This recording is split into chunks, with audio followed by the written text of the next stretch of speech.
I knew my marriage was over long before anyone else noticed, but I did not realize it would end because of my mother.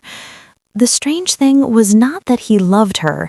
The strange thing was that I understood why, and that is the part nobody forgives me for. The first time I saw it, I convinced myself it meant nothing. We were sitting at dinner in our home in Los Angeles, the glass walls glowing with soft evening light, the city below us shining like scattered diamonds. My husband Chris had just returned from a conference in Switzerland, and my mother had flown in from London for what she called a short visit that might accidentally become longer. Chris was telling a story. He was laughing in that soft way that used to make my chest tighten when we first met. I watched him speak, but his eyes were not on me. They were on her, my mother, Angelina. She listened carefully, leaning forward slightly, her expression warm and attentive, her silver-streaked hair tied loosely behind her neck. She had always been beautiful in a quiet, mature way that did not need effort. I told myself I was imagining things. I told myself I was insecure. But that night, when I lay beside him, feeling the warmth of his body near mine, I realized something had shifted. He touched me gently, lovingly, but the hunger we once had felt distant, like an echo from another life. I met Chris in New York during a winter storm. I had slipped on ice outside a bookstore in Brooklyn, and he helped me up with a smile that felt too honest for the city. He told me his name, and we stood under falling snow talking for nearly an hour. He said he worked in architecture. I said I worked in film production. We walked for hours afterward, sharing coffee, laughing like people who had known each other forever. Our romance was immediate and consuming. We traveled to Italy together 6 months later, where we kissed in narrow streets and promised ridiculous things about forever. He proposed on a rooftop overlooking Paris. I said yes before he finished asking. My mother adored him at first. She said he made me calmer, safer, more real. But after we married and moved to Los Angeles, something changed slowly, almost invisibly. He became quieter around me, more observant, less spontaneous. I blamed stress, work, life, until she came to stay. The shift between them was subtle. They talked about books, music, philosophy. He started cooking meals because she mentioned once that she missed home-cooked food. They would sit on the balcony late at night discussing ideas I could not follow because I was always tired from work.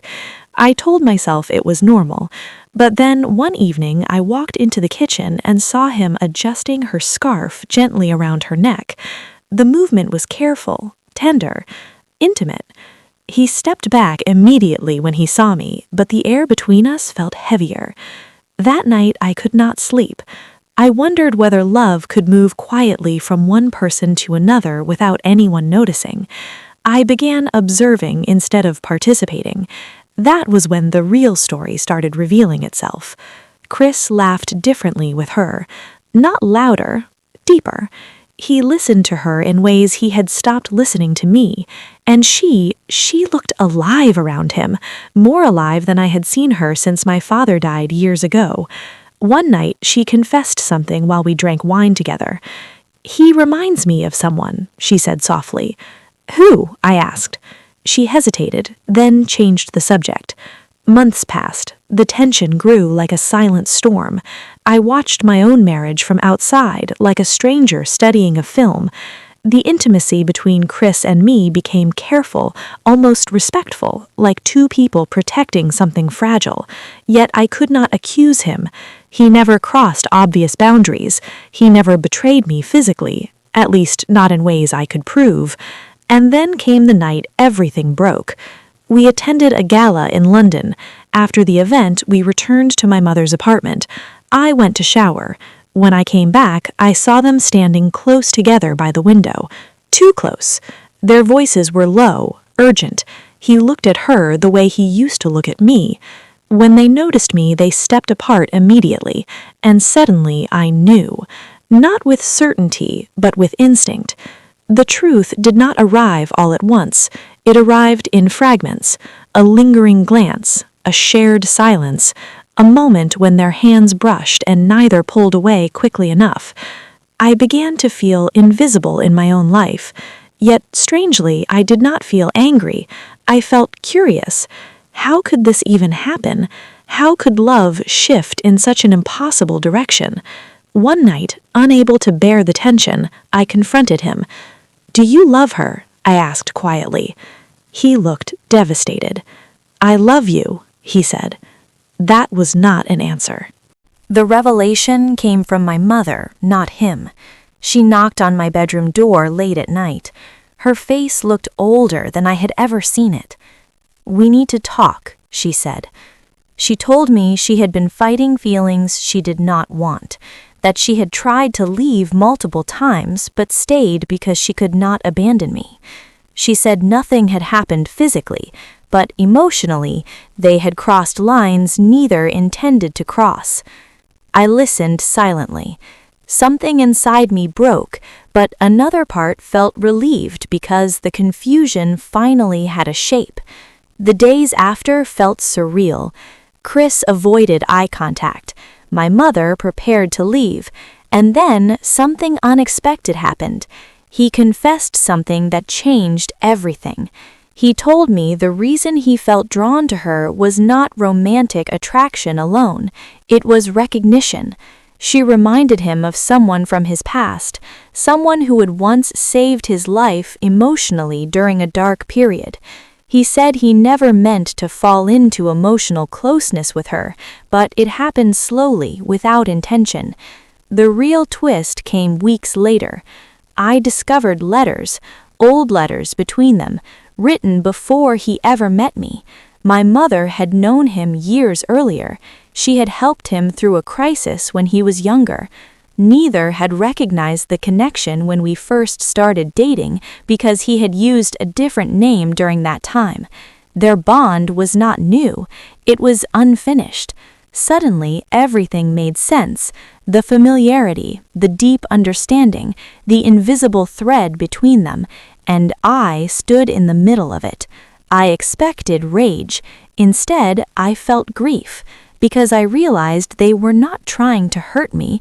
They were trapped in something that began long before I existed in his life. The final confrontation happened in our living room, all three of us. Honesty finally forced into the open. He said he loved me. He said he also loved her in a way he could not define.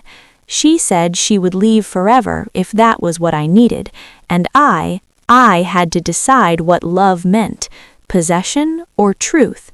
What I chose shocked everyone, including myself.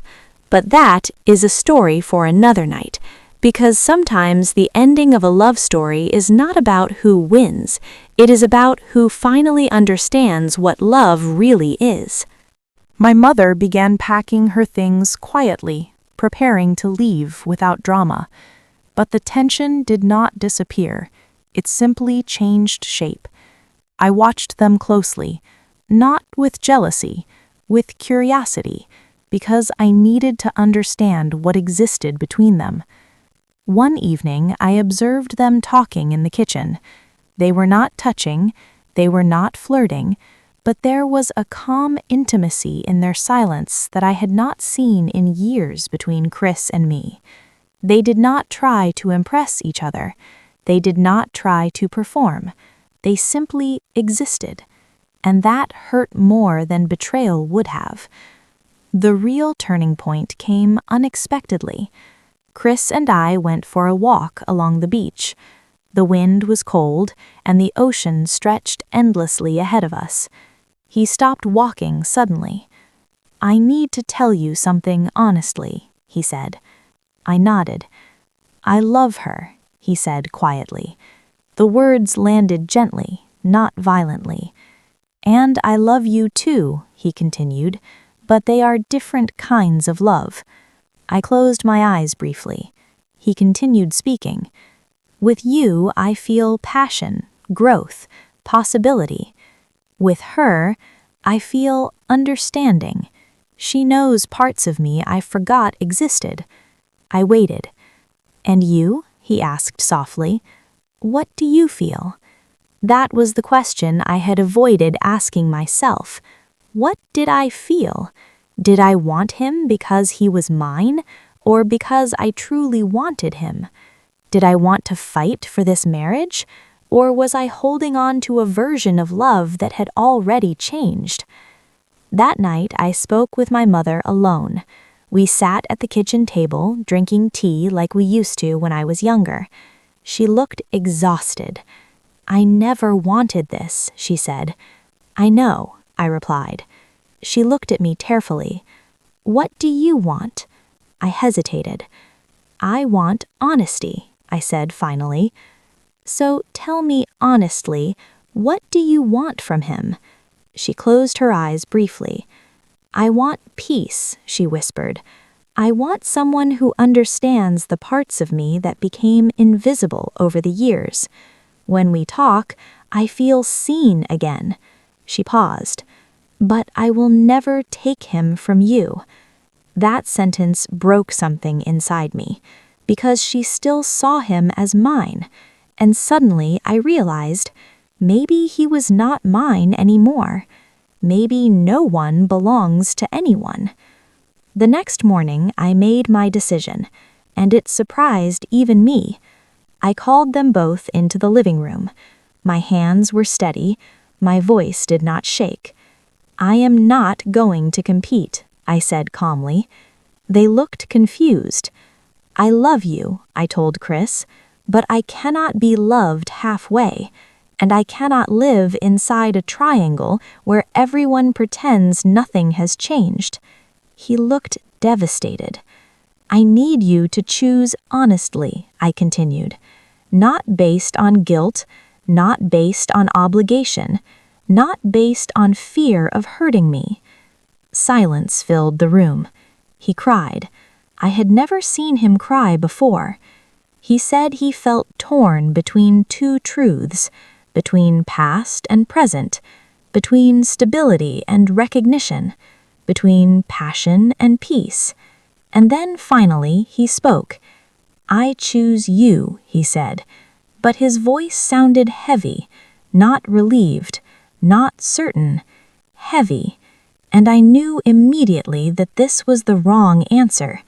I shook my head gently. "No," I said softly. "You chose safety." He froze. "You think choosing me protects you, but it only protects your image of yourself." Tears filled my mother's eyes. I stood up slowly. "I release you," I said quietly. Those words felt terrifying and freeing at the same time. I told him he deserved to explore whatever existed between him and my mother without guilt. I told her she deserved happiness without feeling like a thief. And I told myself that love does not survive when it becomes negotiation. They resisted at first. They insisted nothing had to change, but the truth had already shifted everything. Weeks later, my mother and Chris began spending time together openly, not secretly, not shamefully. They moved slowly, carefully, like two people afraid of breaking something fragile. I watched from a distance, and surprisingly, I did not feel destroyed. I felt lighter, because when I looked at them together, I saw something real, not betrayal, not scandal, two people reconnecting with a bond that existed long before me. And for the first time, I understood. Love is not always about being chosen. Sometimes it is about choosing yourself. I moved out. I started traveling again. I rediscovered parts of myself that had disappeared during years of trying to hold everything together. Chris and I remained close, not as lovers, but as two people who once loved deeply and still respected each other. My mother found peace in ways I had never seen before. I thought walking away would give them freedom. I thought love, once released from guilt, would finally make them happy. For a while, it looked like it did.